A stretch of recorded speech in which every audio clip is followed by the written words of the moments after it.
HCU के 25वें शिखर सम्मेलन में भाग लेते हुए मुझे खुशी हो रही थी।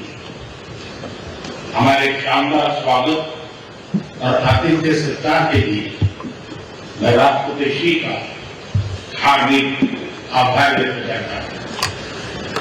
आज उज्बेकिस्तान का इंडिपेंडेंस डे है। कल किर्गिस्तान का राष्ट्रीय दिवस था। इस अवसर पर मैं दोनों लीडर्स को बधाई और शुभकामनाएं देता हूं। एक्सेलेंसी, पिछले 24 वर्षों में एचसीयू का पूरे यूरेशिया क्षेत्र की एक्सटेंडेड फैमिली को जोड़ने में बहुत महत्वपूर्ण योगदान रहा। भारत ने एक सक्रिय सदस्य के रूप में हमेशा कंस्ट्रक्टिव और सकारात्मक भूमिका निभाई। एचसीयू को लेकर भारत की सोच और नीति 3 मुख्य स्तंभों पर आधारित है। एससीओ, एस सिक्योरिटी, सी कनेक्टिविटी, ओ अपॉर्चुनिटी। पहले स्तंभ एस यानी सिक्योरिटी के संदर्भ में मैं कहना चाहता हूं कि सुरक्षा, शांति और स्थिरता किसी भी देश के विकास का आधार है। किंतु इस मार्ग में आतंकवाद, अलगाववाद और अतिवाद बड़ी चुनौतियां हैं। आतंकवाद सिर्फ किसी देश की सुरक्षा ही नहीं बल्कि पूरी मानवता के लिए एक साझा चुनौती है। कोई देश, कोई समाज, कोई नागरिक अपने आप को इससे सुरक्षित नहीं समझ सकता। इसलिए आतंकवाद से लड़ाई में भारत ने एकजुटता पर बल दिया। इसमें एचसीयू रेड्स की बहुत महत्वपूर्ण भूमिका रही।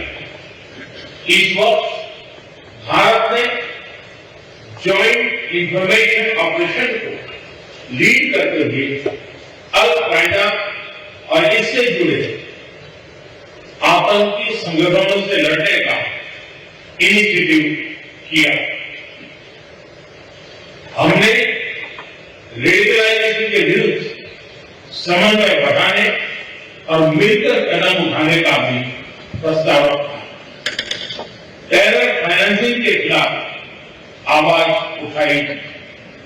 इसमें मेरे समर्थन के लिए मैं आभार व्यक्त करता हूं। एक्सेलेंसी, भारत पिछले 4 दशकों से निर्मम आतंकवाद का दंश झेल रहा है। कितनी ही माताओं ने अपने बच्चे खोए और कितने बच्चे अनाथ हुए। हाल ही में हमने पहलगाम में टेररिज्म का बहुत ही घिनौना रूप देखा। इस दुख की घड़ी में जो मित्र देश हमारे साथ खड़े रहे, मैं उनका आभार व्यक्त करता हूं। यह हमला केवल भारत की अंतरात्मा पर ही आघात नहीं था, यह मानवता में विश्वास रखने वाले हर देश, हर व्यक्ति को खुली चुनौती थी। ऐसे में प्रश्न उठना स्वाभाविक है, क्या कुछ देशों द्वारा आतंकवाद का खुलेआम समर्थन हमें स्वीकार्य हो सकता है? एक्सेलेंसी, हमें स्पष्ट रूप से और एक स्वर में कहना होगा कि आतंकवाद पर कोई भी डबल स्टैंडर्ड स्वीकार्य नहीं होंगे। हमें मिलकर आतंकवाद का हर रंग में, हर रूप में विरोध करना होगा। ये मानवता के प्रति हमारा दायित्व है।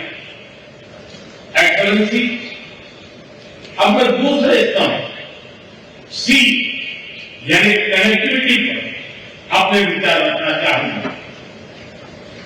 भारत का हमेशा से मत रहा है कि मजबूत कनेक्टिविटी से केवल व्यापार ही नहीं बल्कि विश्वास और विकास के द्वार भी खुलते।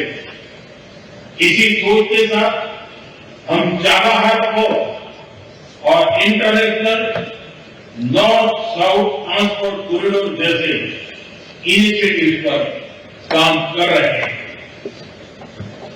इनसे हम अफगानिस्तान और मध्य एशिया के साथ संपर्क बढ़ा सकते हैं। हमारा मानना है कि कनेक्टिविटी के हर प्रयास में संप्रभुता और क्षेत्रीय अखंडता का सम्मान होना चाहिए। यही एससीओ चार्टर के मूल सिद्धांतों में भी विदित है। Connectivity that bypasses sovereignty, losing trust and meaning. Excellency, तीसरा स्तंभ है ओ यानी opportunity. Opportunity for cooperation and reform. 2023 में भारत की अध्यक्षता के दौरान नई ऊर्जा और विचारों का संचार हुआ। स्टार्टअप और innovation, traditional medicine, youth empowerment, digital inclusion और शेयर्ड बुद्धिस्ट हेरिटेज जैसे नए विषयों को अपने सहयोग में जोड़ा। हमारा प्रयास था कि एससीओ को सरकारों के परे भी ले जाए। सामान्य मानवी, यंग साइंटिस्ट, स्कॉलर्स और स्टार्टअप को भी आपस में जुड़े। हमारे पीपल टू पीपल टाइम को दृढ़ता देने के लिए मैं आज एक और सुझाव रखना चाहूंगा। एससीओ के अंतर्गत एक सिविलाइजेशन डायलॉग फोरम बनाया जाए। इससे हम अपनी प्राचीन सभ्यताओं, कला, साहित्य और परंपराओं को वैश्विक मंच पर साझा कर सकते हैं। एक्सेलेंसी, आज भारत रिफॉर्म, परफॉर्म, ट्रांसफॉर्म के मूल मंत्र पर आगे बढ़ रहा है।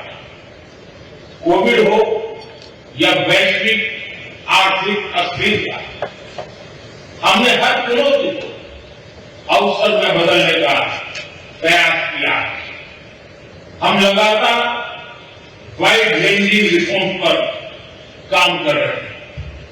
इस देश में विकास के साथ साथ अंतर्राष्ट्रीय सहयोग के लिए भी नए अवसर खुल रहे हैं।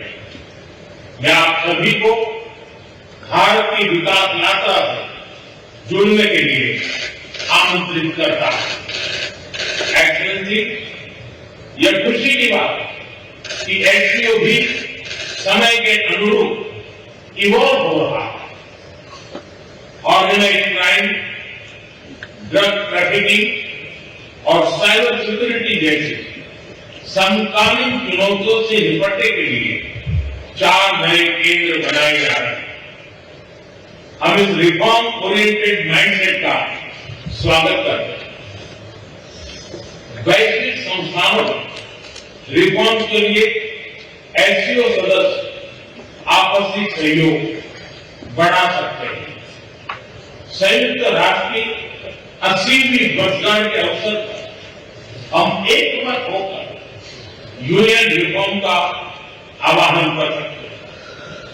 ग्लोबल साउथ की आकांक्षाओं को आउटडेटेड फ्रेमवर्क में कैद रखना भावी पीढ़ियों के प्रति घोर अन्याय है। नई पीढ़ी के बहुरंगी सपनों को हम पुराने जमाने की ब्लैक एंड व्हाइट स्क्रीन पर नहीं दिखा सकते, स्क्रीन बदलनी ही होगी। एचसीओ मल्टीलेटरलिज्म और इंक्लूसिव वर्ल्ड ऑर्डर का मार्गदर्शक बन सकता है।